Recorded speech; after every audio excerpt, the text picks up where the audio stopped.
Most people read the flood story as a tale of divine anger. The world goes wrong, God responds with destruction, and the narrative moves on. But the ancient text does something more subtle than deliver a warning. It presents a vision of the world in which creation is not static, but dynamic, capable of correcting itself when thrown out of balance. This is a universe in which existence arises from relationship and is sustained through alignment. When that alignment fails, the collapse that follows is not arbitrary, but meaningful. To read Genesis 6:7 only as judgment is to miss what is being shown about how the world holds together. The verse places humanity at the center of the created order, not as a ruler who dominates it, but as a being whose inner orientation either stabilizes or destabilizes everything else. The fate of the earth is not separate from the state of the human being. The two stand or fall together, and this interdependence is not simply moral, it is structural. The story of the flood is therefore not only about what went wrong in the past, it speaks to the deeper question of how creation itself is arranged and how its balance is maintained. The text suggests that the world is shaped by the same forces that can return it to its origin, that creation and uncreation reflect one another, and that the human role is decisive in the continuity between them. Today, we explore that idea, not to reinterpret the flood as something gentle or symbolic, but to show that the narrative describes a universe that responds coherently to the condition of those who live within it. The verse is not simply recounting a divine decision, it is revealing the structure of being. When we read traditional translations of Genesis 6:7, it sounds like a decree of pure wrath. In the English Standard Version, this verse declares, "So the Lord said, I will blot out man whom I have created from the face of the land, man and animals and creeping things and birds of the heavens, for I am sorry that I have made them." On the surface, it's a grim statement of annihilation, but beneath this surface lies a more intricate pattern, one we uncover by returning to the original language. The source text for this analysis is the Hebrew of the Masoretic tradition, stripped of its vowel points, that is, the consonantal base preserved in the written form of the Tanakh. This layer, sometimes called the Ketiv, offers a denser linguistic and symbolic structure. In Hebrew, the consonants carry the core of meaning, and in Genesis 6:7, that consonantal weave encodes not just narrative content, but systemic logic. By analyzing the verse at this level, we are able to uncover patterns of relation, movement, and transformation that would be imperceptible in translation alone. Seen through a triadic framework, a lens that treats the verse as a sequence of interlocking three-part structures, Genesis 6:7 becomes something more than a decree of destruction. It reveals a feedback event in the architecture of creation itself. The same principles that shaped the world now unfold in reverse, returning creation to its source when its reflective order collapses. In this view, creation and destruction are not opposites, but reciprocal expressions of one coherent system, a cosmos that sustains itself by maintaining balance and corrects itself by unraveling imbalance. Before diving in, note that in the original Hebrew text, a tiny word et, spelled with the first and last letters of the Hebrew alphabet, Aleph and Tav, appears before the man. This word functions as an integrative hinge, hinting that everything that follows is encompassed from beginning Aleph to end Tav. In other words, the subsequent parts of the verse are echoes of the same overarching pattern applied to reality in different scales and contexts. Each triad we examine is therefore like a fractal, a self-similar application of the verse's core principle on a different scale. Now, let's journey through each triad in sequence. The first triad provides the keynote of the entire analysis. Here we are tracing how the act of speaking, the identity of the speaker, and the event set in motion by that speech are inseparably bound. What sounds at first like a stark decree is, under this lens, a single movement in which word and world coincide. That is why I summarize the arc this way. Being speaks its own unmaking. In other words, when God speaks the undoing, the speech is not commentary about reality, but the very medium by which reality folds back upon itself. With that in view, consider how Genesis 6:7 begins. And the Lord said, I will blot out.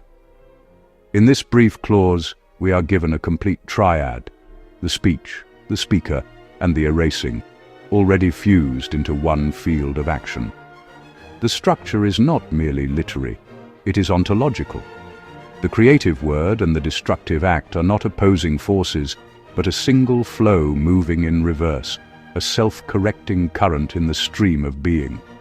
First, take the verb vayomer, he said, which is the ignition point of the motion. Even in its anglicized form, we can hear the progression embedded in its root amar. That root steps through three letter figures, aleph, mem, resh. Aleph signifies origin or breath, an unvoiced inception, the poised intake before articulation. Mem evokes water and flow, the movement of content from source into channel. Resh names a head or tip, the outward thrust toward a definitive edge or direction. So Amma carries a three-beat rhythm: origin, flow, outward expression. In Vayomer, that rhythm becomes an event. Intention passes through the channel and arrives as an uttered word. For the discerning ear, hear it like this. Aleph is the silent intake. Mem is the carrying wave. Resh is the strike of the tongue at the lip of action. By foregrounding Vayomer, the text signals that we are not observing an idea about unmaking, but the audible onset of unmaking itself. Second, attend to the speaker, Yahweh, the divine name. We can hear in the sequence of its letters, Yod, Heh, Vav, Heh, an unfolding that both advances and returns, like existence inhaling and exhaling itself. Yod points, initiating, Heh opens, Vav binds or pins what is above to what is below. Heh opens again as though the name breathes its own life. In other words, the name is not a static label, but a pattern of self-sustaining being, an iterative pulse that holds creation in the present, continuous. When this being speaks, the speech does not depart from the one who utters it. The utterance is an extension of the name's own living sequence. Think of Yahweh as existence speaking, the agency whose identity is constitutively expressed in world-making, and therefore in world unmaking as an act of judgment that is still consistent with that identity. Third, consider the promised act. Emche, I will blot out, erase, which draws on the root macha. Its letters, mem, chet, heh, compose an image you can almost feel. Mem is fluid motion, the saturating medium. Chet is a fence or membrane, a structured boundary. Heh is an opening, the moment of disclosure. Put the sequence together and you get water pressing through a boundary until it yields, and what lay hidden is laid bare. This is not erasure by abrasion, but by dissolution. Ink washed from parchment, a sandcastle liquefied by surf. Emche thus names uncreation by release. The structures that held forms in place are opened to the flood of what is prior and beneath. Now place these three together and listen to how they sound as one. The speaking begins, Vayomer. The speaker is the living name, Yahweh, and the spoken act is a dissolving unmaking, Emche. There is no gap in that movement. In Genesis 6:7, God's speech is deed, articulation is execution. The moment the word is sounded, the current of reversal is already running. Reality, which came forth via speech, here folds itself back by speech in a single seamless continuum. To put it plainly for the ear, the declarative "I will blot out" is performative. The sentence itself is the switch. From this, we can formulate the constant pattern the triad encodes. At the root, agency and act are identical. Who acts? The divine being. What is done? The decree and how it is accomplished. The self-expressive word. Mirror each other because they are expressions of the same source. Whenever true being articulates, the articulation is reality. That is why creation and destruction are not contraries in two rival powers. They are two directions of one voice. In the forward direction, the voice shapes and sustains. In the reverse, the same voice releases and reveals. Either way, articulation is power. This also clarifies the counterfactual negation or failure mode. Suppose speech were detachable from the speaker's being or from the state of the world. Suppose words were merely signals about things, not the event that makes them so. Then an utterance like "I will blot out" would await an external mechanism, a delay, a bureaucracy of forces, a chain of causes that might fail or falter. Unmaking would be tentative and partial, mediated by contingency. But the verse presents no such delay. The feedback loop is instant, because the utterance is the act. If this unity did not hold, the decree could be suspended, negotiated, or diluted. Here it is certain, encompassing, and immediate precisely because speech and world are one fabric in the mouth of the divine. Finally, allow this opening triad to set our trajectory. The cosmos, in this reading, is spoken into form and spoken out of form by the same mouth. That is the keynote we will keep sounding as we move inward. Having heard the performative word of unmaking, we will now trace how that word travels through creation.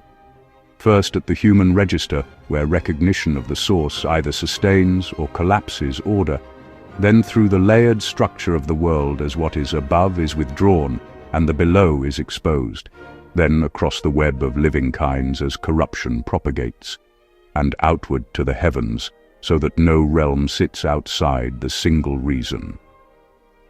Each of those developments is, in fact, a scaled echo of this first movement, like fractal reprises within the Aleph to Tav totality, because the initial triad already showed us the rule. The speaker, the speech, and the outcome are one continuous process.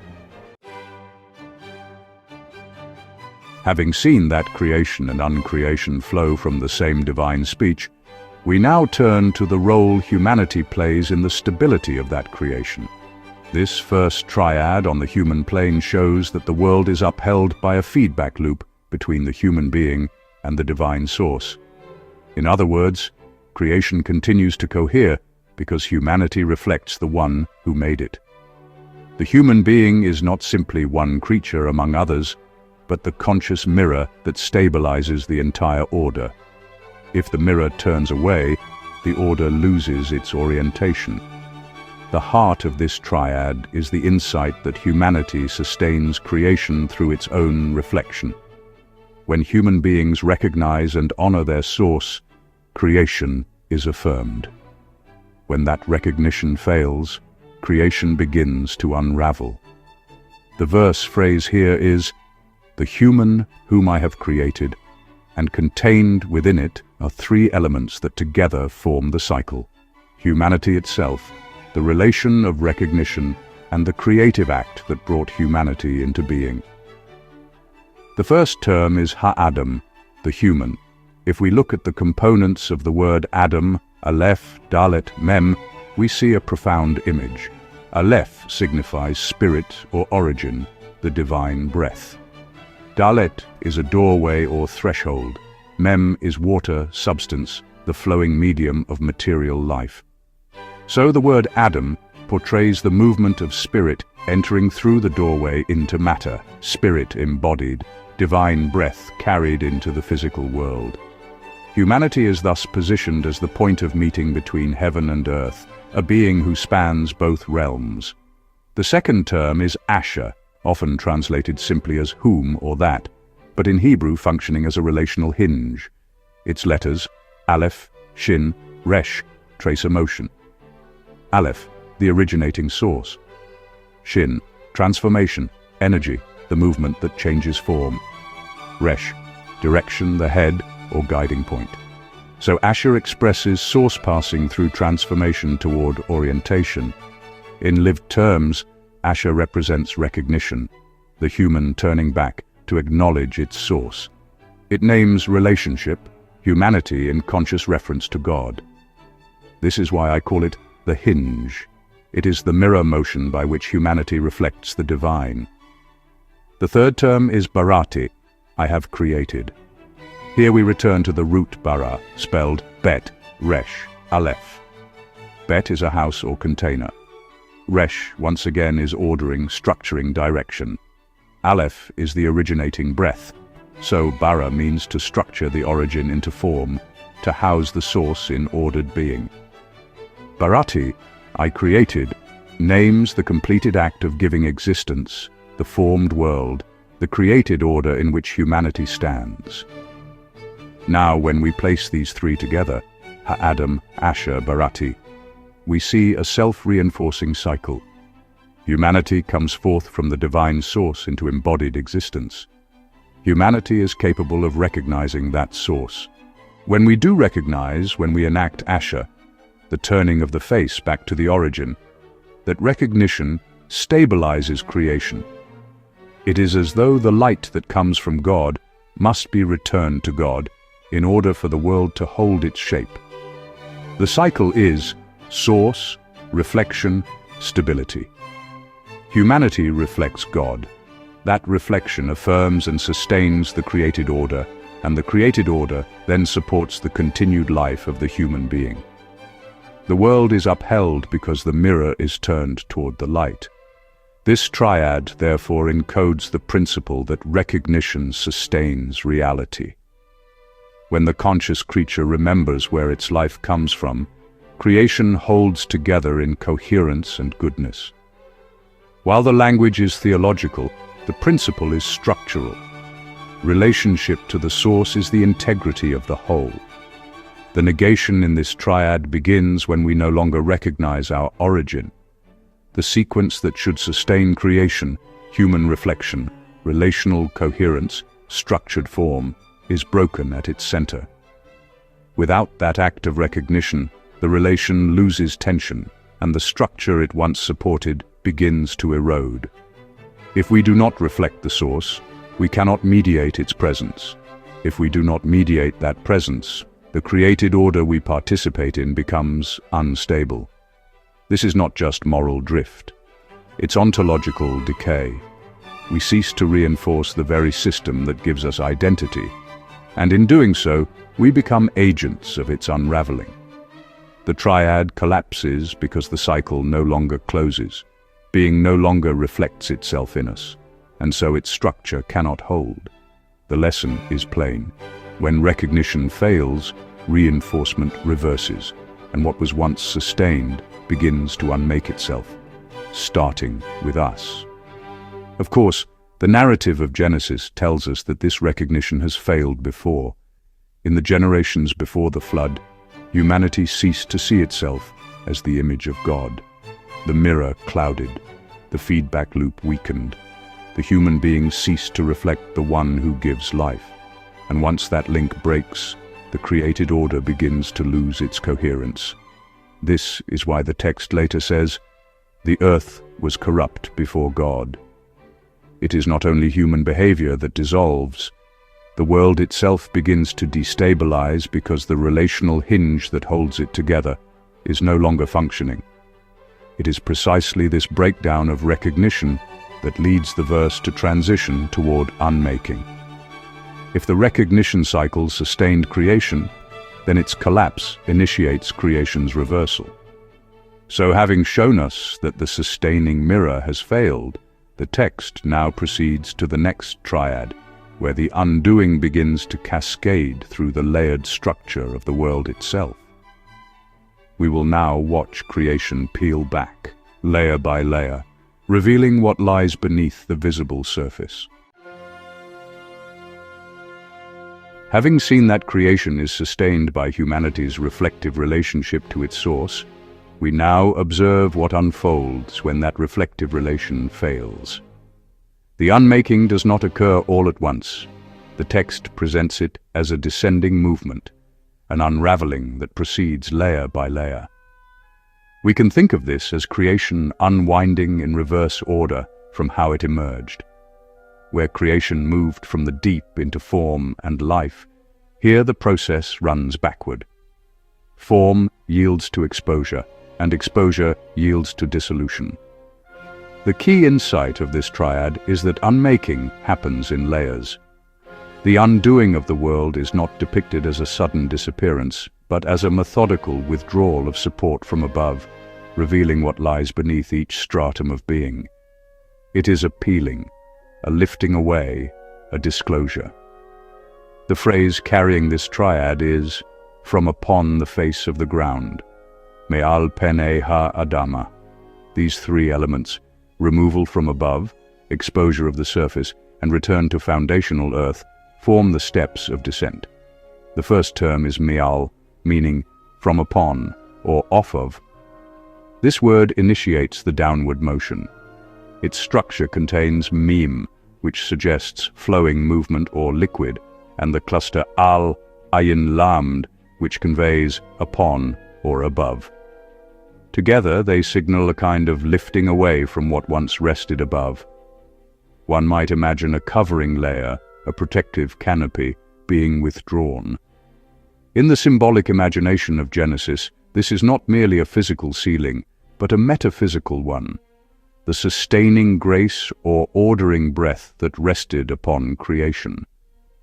To say me'al is to say that the upper support is now being lifted. It marks the point where the dissolution begins, not with violence, but with withdrawal. The second term is pene, face, surface, or exposed presence. The letters here, pe, an open mouth or opening, nun, continuity or animating life, and yod, a hand, a point of directed action, suggest the surface as an open plane through which the flow of life expresses itself. When the covering from above is removed, the pene, the face of the earth, becomes bare, unshielded, visible in its vulnerability. This is the world we inhabit, the exposed interface between the heavens and the deep. In this triad, pene marks the moment of exposure. Something that was previously held in place or protected is now revealed to the elements.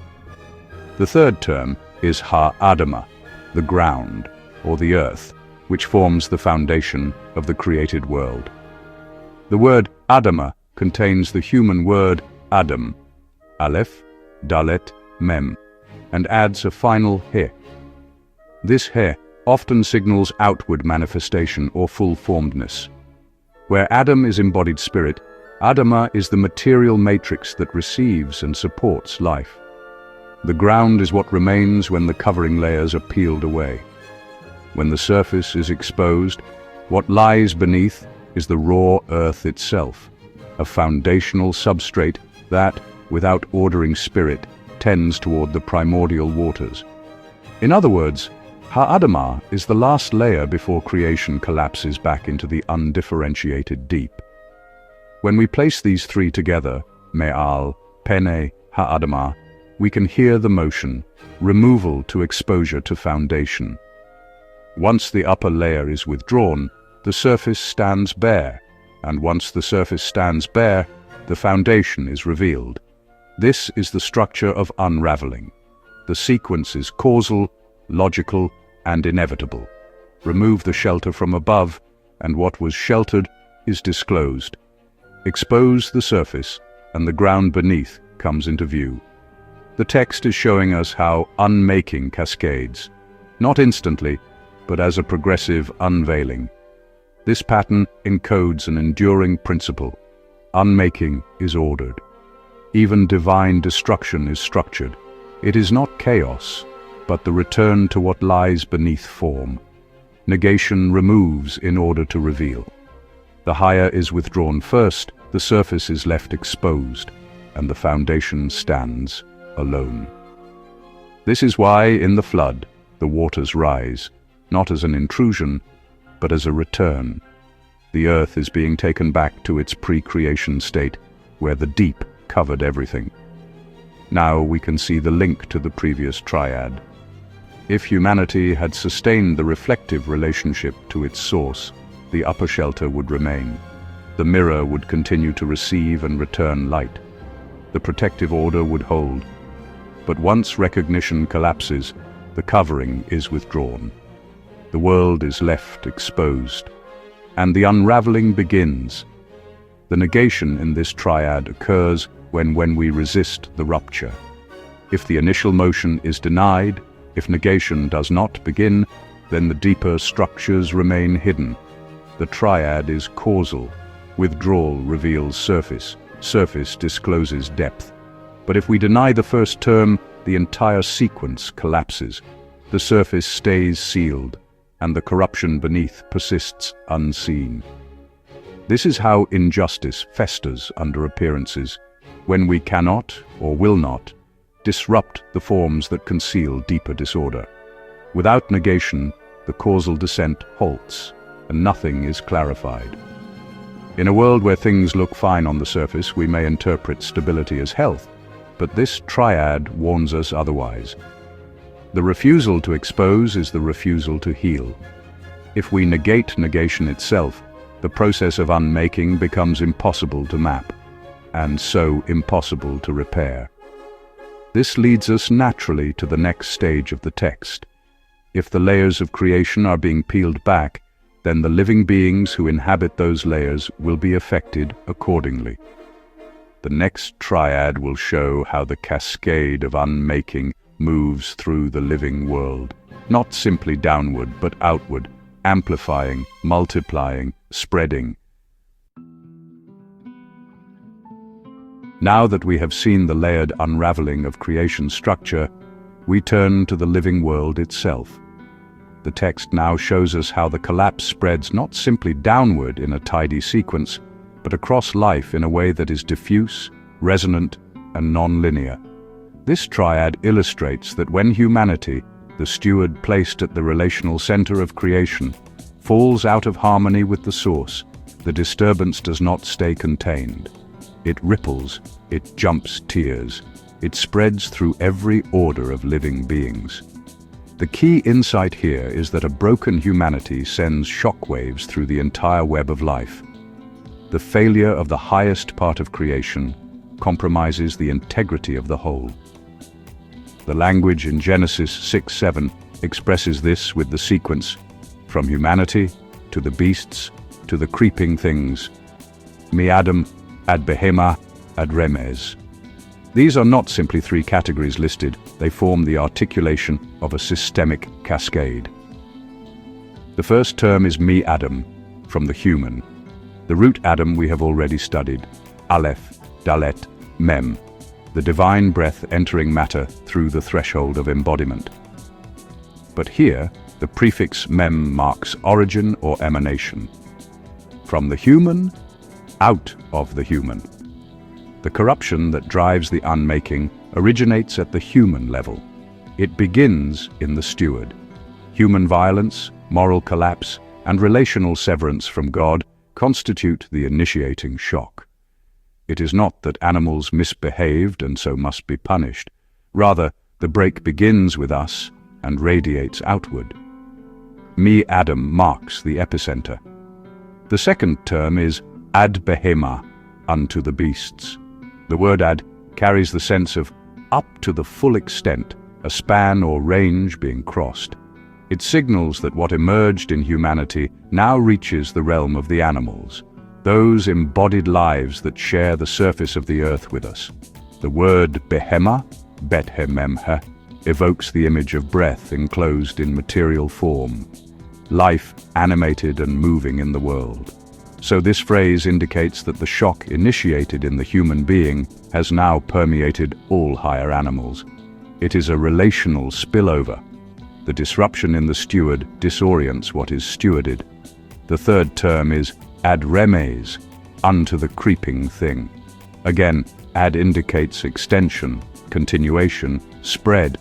Remes, resh mem shin, evokes creatures that move close to the ground, the smallest, the subtle, the nearly invisible life that crawls.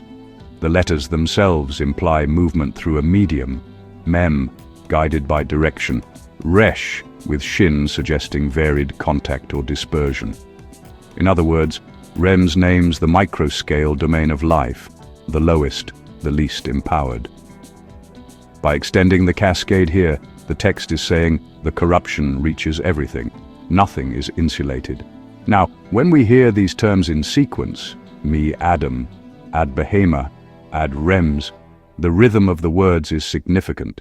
The repeated ad signals a spreading ripple. This is not a simple linear descent. It is propagation across interconnected strata. The movement is systemic rather than sequential, and the system is alive. This is the unity of the triad. A disturbance introduced at the human level does not merely trickle downward, it radiates.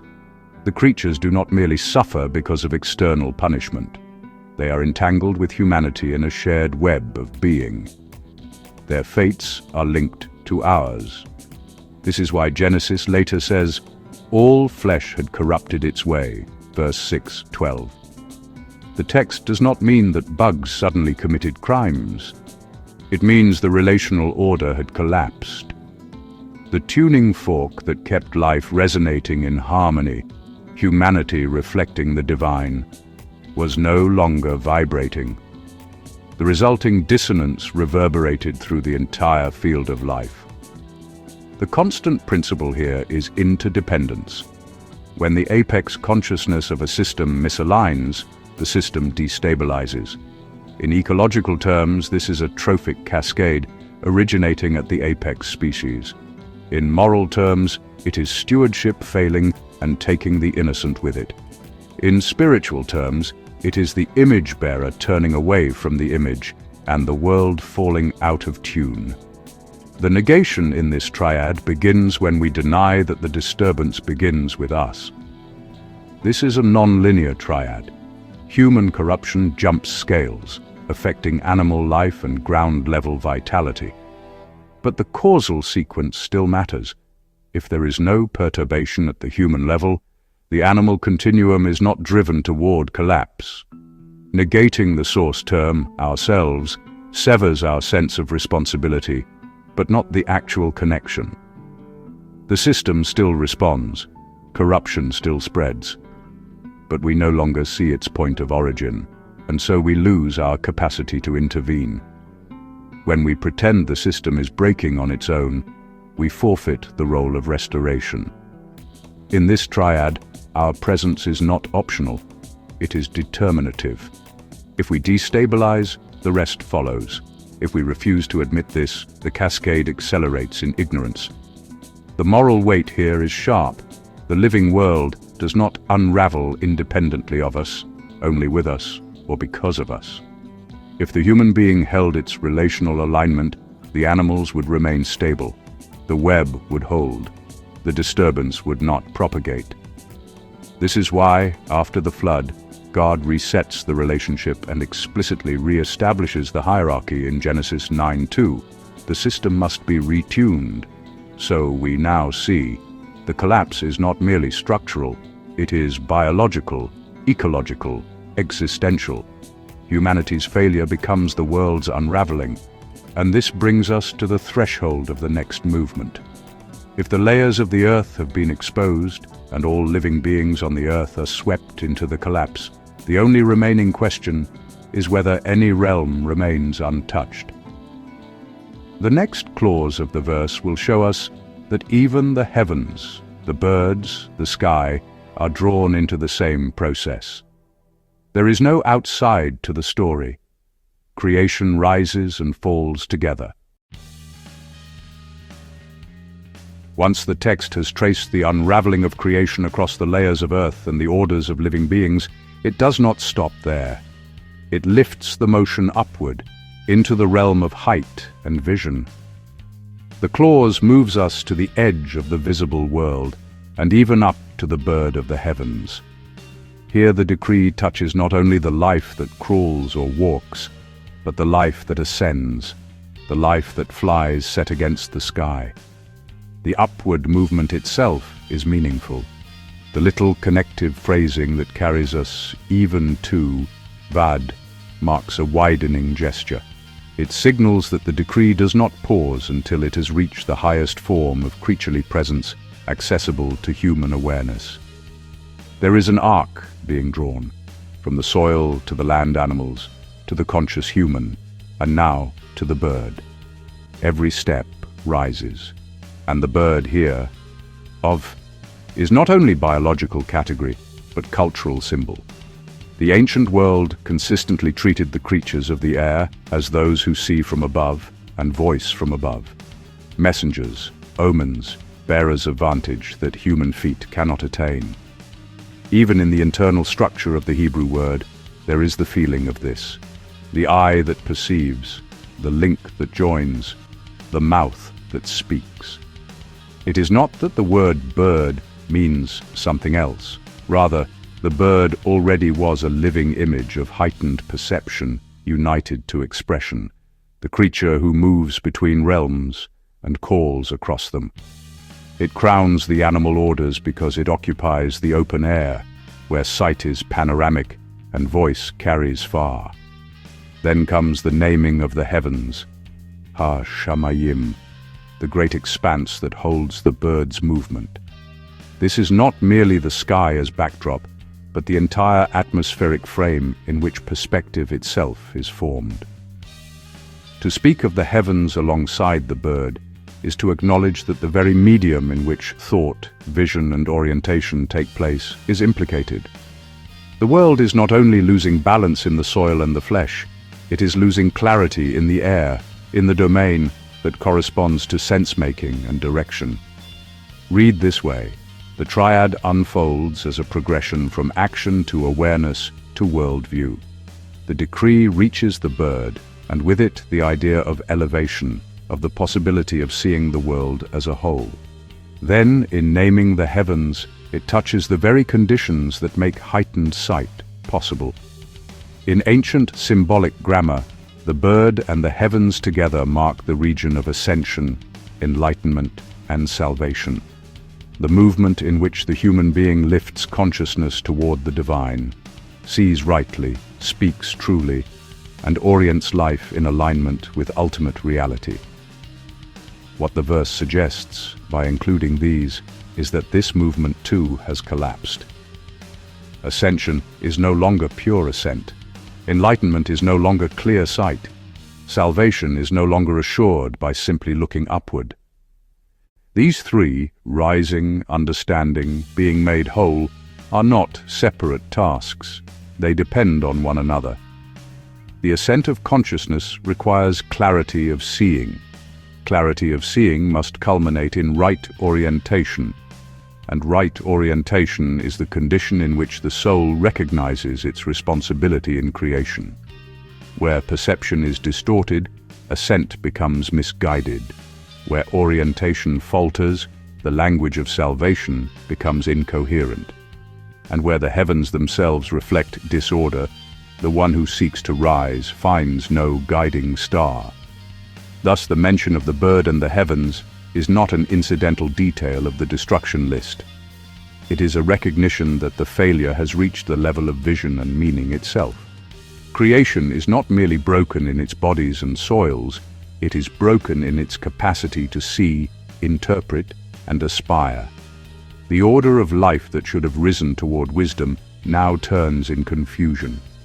The sky itself, once the field of orientation, will soon open in judgment.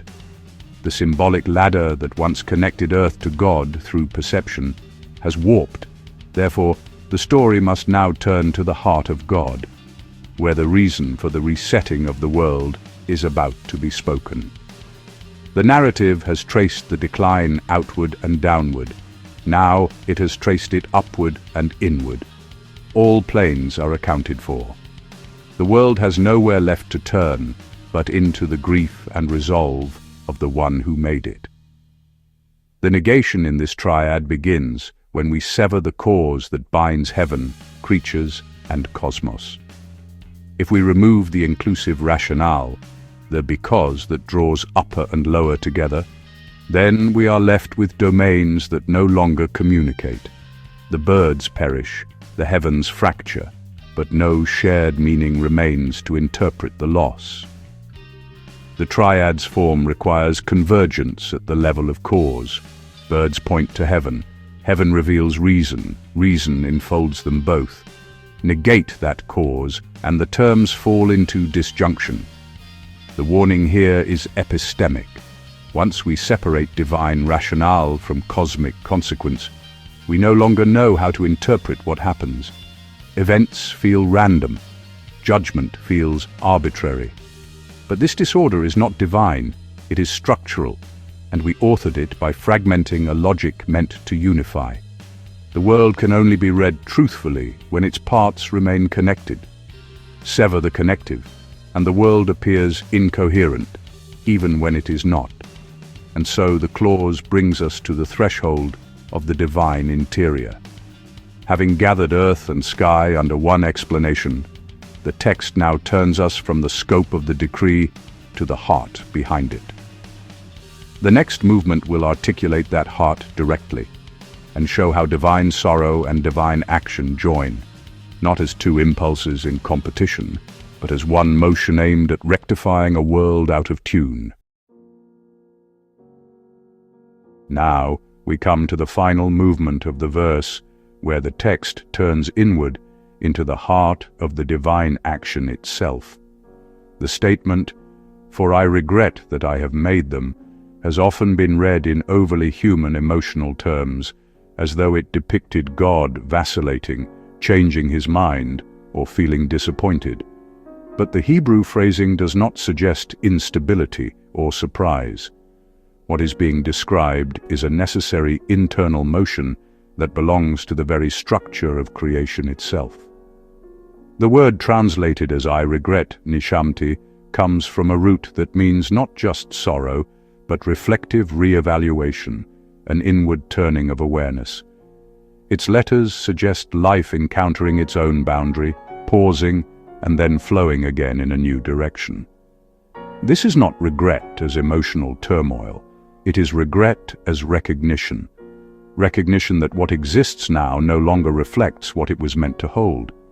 It is clarity, not confusion.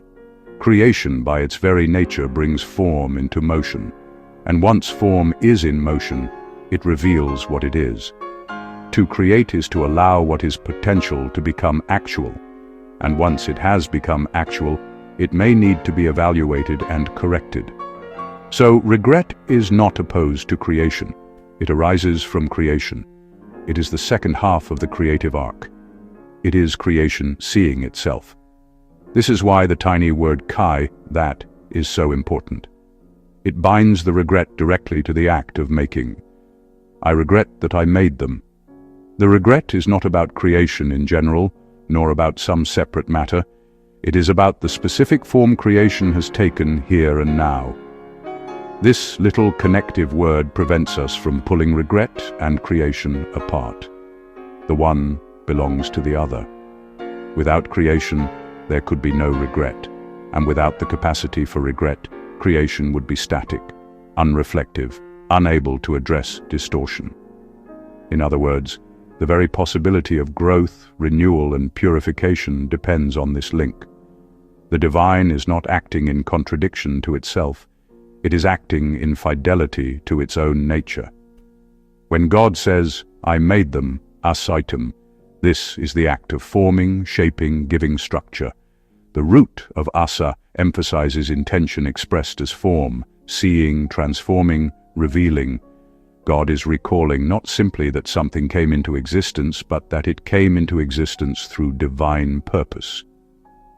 Creation is personal, deliberate, relational, and because of that, when creation becomes misaligned, the same intentionality that made it responds to that misalignment. Correction is not an intrusion. It is the continuation of creation by another means. The act of unmaking is not the negation of creation. It is creation restoring itself to truth. So the motion in this triad is not first God made, then God regretted, and then God changed course. The motion is creation unfolds, creation is observed, creation is corrected. These are not three separate events. They are one continuous breath. The sorrow is not external to the making. It is the awareness that arises because the making is real and alive. The flood, then, is not an outburst of divine frustration, nor the erasure of a failed project, but the necessary purification of a form that no longer embodies its purpose. Nothing about it is arbitrary. The sorrow is real, but it is not helpless sorrow. It is sorrow that moves toward restoration. This is a pattern visible in all living processes. Wherever creation is genuine, there must be reflection. Wherever reflection is genuine, there will be the recognition of misalignment. And wherever misalignment is truly recognized, change follows. Regret is not the sign of failure, it is the evidence of care. If this connective motion did not exist, creation would accumulate distortion endlessly, or correction would arrive without meaning or coherence. Instead, the text shows us a world whose creator sees, evaluates, and responds, not in divided impulses, but in one unified act of fidelity to the good. The negation in this triad begins when the connective between inner sorrow and outer act is blocked. Regret and creation are meant to move together. God's emotional response and his creative act are joined by a hinge, for or because. But when that hinge fails, when we separate intention from execution or emotion from transformation, then both ends lose coherence. If divine regret no longer touches divine action, then judgment becomes mechanical. If divine action no longer expresses divine grief, then it becomes cold. The triad collapses, not because one term disappears, but because they lose their mutual reference. And in our own lives, the same pattern applies. When we act without feeling or feel without acting, we distort both. Creation and correction cannot become adversaries. The hinge must hold. If it breaks, the system still moves, but it no longer moves in truth. So the verse is not telling us that God changed his mind about creation. It is telling us that creation itself contains the movement that allows it to be brought back into alignment. The divine regret is the world being seen truly. The unmaking that follows is the world being guided back toward integrity. Creation and regret are not opposites. They are the forward step and the necessary inward step of the same motion of being. At this stage in the verse, we have already heard the full scope of the undoing in our constructed translation from the pre-Masoretic Hebrew. I will blot out the human being whom I have created, from the face of the ground, from the human to the beast, to the creeping thing, and up to the bird of the heavens. For I regret that I have made them. The language of the text has already enumerated humanity, the earth, and every living creature within it. Now we step back and recognize that these are not isolated pieces being listed one after another. They form a single, interdependent whole, three voices in what was meant to be a harmonious chord. Humanity is the first voice in that chord. Earlier we saw that the human being, Ha-Adam, is formed from the earth, yet carries the breath of God. Humanity was meant to act as the conscious mirror of creation, turning toward its source and reflecting divine intention into the world. In Genesis chapter 1, this is expressed as stewardship, naming, tending, cultivating, blessing. When that reflective relationship is intact, humanity sets the key of the entire system. Human meaning-making, perception, and moral orientation shape the entire tone of the created world. When the human being recognizes God, the world resonates with coherence. When that recognition fails, the resonance warps. The second voice is the earth itself, the structured world of layers and stability. Recall from the earlier triad the phrase from upon the face of the ground, me'al pene ha-adamah. The earth has a surface, a depth, and an order. It is the platform on which life takes shape, the environment in which meaning can be lived. In Genesis chapter 1, the earth is described as good and fruitful. In Genesis chapter 6, we hear instead that the earth was corrupt before God, and the earth was filled with violence. The earth reflects the state of the human being because the human being is the one who inhabits, shapes, and uses it. So the earth is not passive, it is resonant. When humanity is aligned, the earth is blessed. When humanity is distorted, the earth absorbs the distortion. The third voice is the community of living creatures, the animals, the beasts, the creeping things, and the birds of the heavens. In Genesis chapter 1, these creatures teem, swarm, soar. They fill the world in balanced vitality. They are expressions of life responding to the conditions set by the earth and shaped by humanity's behavior toward them. We saw in Triad 3 that when humanity becomes corrupt, the disturbance spreads outward into the entire web of life. It does not simply trickle, it ripples. The text captures this with that repeating rhythm of extension, from the human to the beast, to the creeping thing, even to the bird of the heavens. Life reflects what humanity and the earth are doing. When human violence multiplies, the living world becomes disordered. When humanity ceases to reflect God, creation ceases to reflect harmony. So what we are seeing in this triad is the recognition that these three, humanity, earth, and the community of life, are not separate systems. They are one system expressed in three complementary registers. In the ideal creation of Genesis chapter 1, these three sounded together as a major chord: humanity conscious of God, the earth stable and fruitful, life flourishing in abundance. But in the world of Genesis chapter 6, they are still sounding together, only now the chord is dissonant. The very same interconnectedness that once amplified goodness now amplifies distortion. Humanity falls out of recognition. The earth loses its stability. Life becomes corrupted. The system has not fractured, it has resonated in the wrong key. The negation in this triad begins when the interdependent fields, human, earth, and life, fall out of resonance. In the affirmative mode, each reinforces the other. Human integrity sustains land, land sustains life, life returns the chord. But when one tone drops, say we act in violation of our role, the resonance does not stop. It reverses. The very same structure that once carried harmony now carries collapse. The negation of one term does not isolate the damage, it propagates it. If we lose coherence in one dimension, the others will soon bear that distortion. The danger of a harmonic triad is that it amplifies whatever passes through it. So, if the world feels as if everything is breaking at once, it may be because it is. But that amplification is also opportunity. If one voice can destroy, one voice can retune. The resonance works both ways. This is why the flood cannot be understood as punishment in a narrow sense. It is the only possible response available within a world that is truly interconnected. When one note is out of tune, the entire harmony is altered. You cannot fix the dissonance by adjusting one piece in isolation. If humanity, earth, and life act as one chord, then the only way to restore harmony is to stop the chord entirely and retune. This is the tragedy the verse shows us, not randomness, not anger, but a broken harmony moving as one.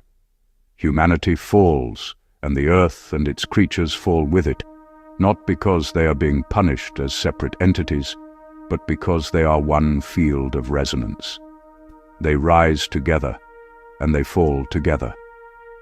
Understanding this prepares us for the final and culminating triad.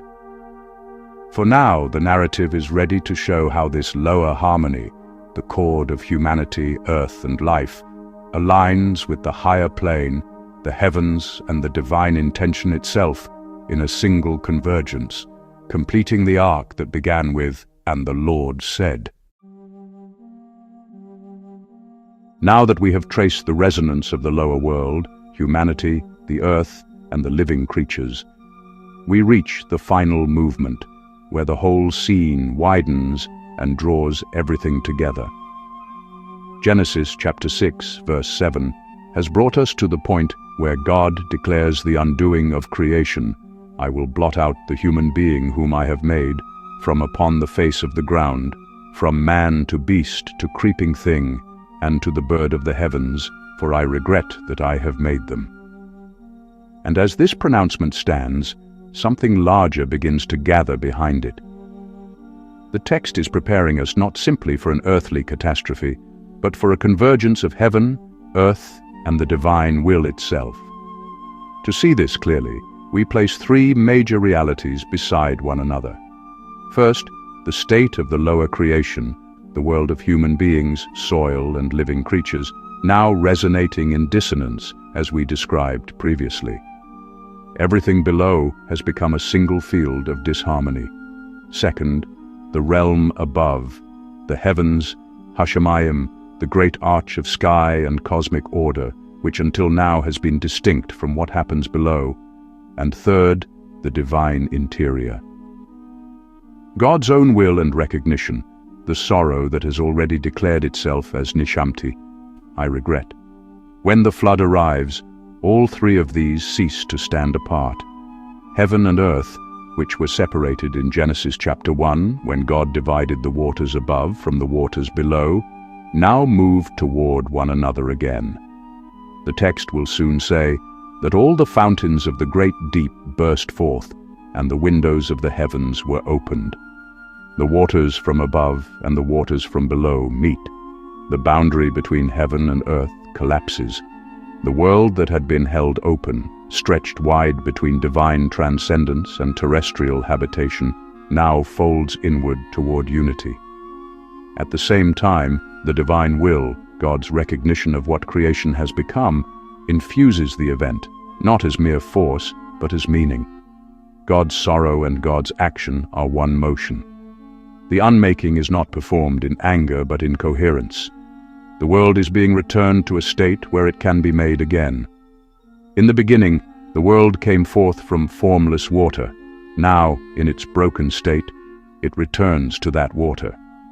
The flood does not erase the world into nothingness. It returns it to its elemental beginning, the silent deep described in Genesis chapter 1, verse 2. This is closure, not annihilation. The circuit is completing itself. We might say that everything which had come to stand apart now reunites. The heavens and the earth, which had stretched across a vast distance, come together. The moral, emotional motion in God's heart becomes identical with the motion of the waters. The human world and the natural world no longer diverge, they fall together. Every level of reality participates in one unified act. The convergence is total, and this totality is crucial to the meaning of the story. If any layer had remained independent, if heaven withheld its waters, or the deep remained sealed, or if God's regret did not flow into action, the cycle would have remained open. The disharmony would have continued without resolution. But nothing resists. The deep gives, the sky gives, and the decree moves through creation without friction. The story describes a cosmos in which every part, from the highest to the lowest, still responds to the one who called it into being. Even in collapse, the world is obedient. This is why the flood is not simply destruction, it is restoration by return. The world returns to its origin so that it may emerge again. The convergence is the pivot between worlds. What was can end, and what will be can begin. And it is necessary to understand this verse, not as condemnation, but as a divine promise of restoration, in order to reveal the final negation. The negation in this triad begins when one domain withdraws from participation in the whole. Convergence requires all three axes, heaven, earth, and divine will, to carry and contain each other. If anyone resists inclusion, the system cannot close. This is not a pause, it is a drift. The triad requires mutual implication. Heaven points to earth, earth responds to heaven, both are enfolded in divine will. But if one turns away, if heaven is ignored, if the earth is denied, if divine intention is excluded, then the circuit remains open. Creation cannot correct itself without its parts agreeing to be rejoined. This final negation is the most serious because it blocks the resolution of the entire system. Reunification fails. Correction remains partial. We continue to live inside a breach. The triad reminds us that no one domain can restore the world alone. It must be done together, or not at all. When the waters subside, the first thing we see is not chaos, but potential. A dove sent out over the deep, a branch returned, a mountain top emerging from water. The old chord has been silenced, so a new chord may sound. The triadic cycle that began with creation, speech, form, reflection, has now closed. The next cycle will begin on cleaner ground, carried forward by Noah, who is not exempt from the world's resonance, but is positioned to begin tuning it anew. Thus, the verse does not conclude with despair, but with the quiet of a world held again in God's hands, waiting to be spoken into order a second time. This verse is not only remembering something that once happened, it is revealing something that always happens when the same alignment of conditions is present. Genesis is not simply telling us what was, it is showing us what is and what will be, so long as the same relationships hold. The pattern begins in the same place every time, with the connection between humanity and its source. When human beings remember that they are bearers of a divine image, creation holds together. When they forget, when the mirror dims, the world begins to lose its coherence. The soil loses its blessing, relationships fracture, society destabilizes, the web of life reacts.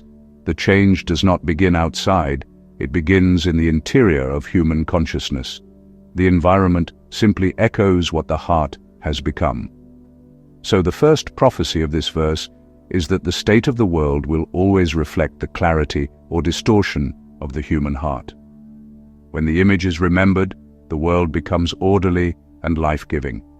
When the image is forgotten, the world becomes confused and turbulent. The earth and humanity rise and fall together. The second prophecy is that collapse does not arrive all at once. It unfolds in layers, just as creation was layered, heaven above, earth beneath, waters below. When the sustaining above is withdrawn, society finds itself exposed, then the structures beneath begin to erode, and finally we reach a return to the formless. This is not random ruin, it is simply the structure of creation running in reverse. It is the system seeking equilibrium. When disharmony becomes too great, the world resets to a state where new order can be formed. The third prophecy is that corruption does not stay confined to the place where it begins. When the steward of the world misaligns, the effects ripple outward through life. Families, communities, nations, ecosystems. The smallest creatures are touched by the condition of the human heart, not because they are guilty, but because life is interwoven. Where one thread frays, the tapestry responds. The fourth prophecy is that no realm is exempt.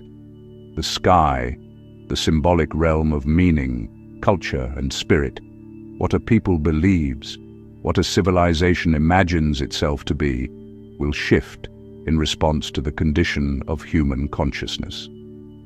Birds of the heavens fall when the heavens themselves grow dim. Humanity does not merely inhabit the world, it tunes the world. If the tuning changes, the atmosphere of existence changes too. The fifth prophecy is that divine regret is not anger, it is recognition. It is the moment when what has become incompatible with goodness is seen clearly, and recognition always calls forth correction. When God regrets, it signals a turning, a reorientation toward restoring what is real, true, and worthy. In human experience, this corresponds to collective conscience awakening. We see what we have allowed, and we cannot unsee it. Correction follows, not because we are punished, but because we cannot continue as we are. The sixth prophecy is that human beings, the earth, and the living world form a single chord. If the chord is in tune, creation flourishes. If the chord is dissonant, the world vibrates with strain. The correction is not the removal of the chord, it is the retuning of it. Every civilization, every generation, every soul experiences this truth. All parts of life reflect one another. And the seventh prophecy, the culmination, is that heaven, earth, and the divine will always converge at the moment of resetting. When the distance between what we are and what we are meant to be becomes too great, the boundary between the visible and the invisible thins. Waters above and waters below meet. Meaning and matter reunite. Life returns to a simpler, quieter state, not to end, but to begin again more truthfully. This is the prophecy of Genesis chapter 6, verse 7. Creation can hold distortion for a time, but not forever. When the inner reflection collapses, the world dissolves toward its foundation. When the foundation is reached, renewal begins from the source. Where recognition returns, creation resumes.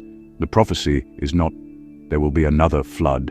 The prophecy is, the world is always shaped by the way we hold the image of the divine in ourselves. Whenever a people remembers the sacred image, creation stabilizes. Whenever the image is forgotten, creation unravels back toward rest. But in that unraveling is mercy. Because the return to origin is not the end, it is the clearing of the ground from which a truer world can rise. And lo, we speak as two whose eyes have seen, the image lost, the world unclean. We've seen the sky grow mute with grief, and earth respond in disbelief. The signs are not for fear or flight, but tremors calling wrong to right. For every fall that cracks the frame, prepares the way to speak the name. Subscribe and walk the path we tread, not just to hear, but live what's said. For truth must echo clear and wide, or fall unheard as worlds divide.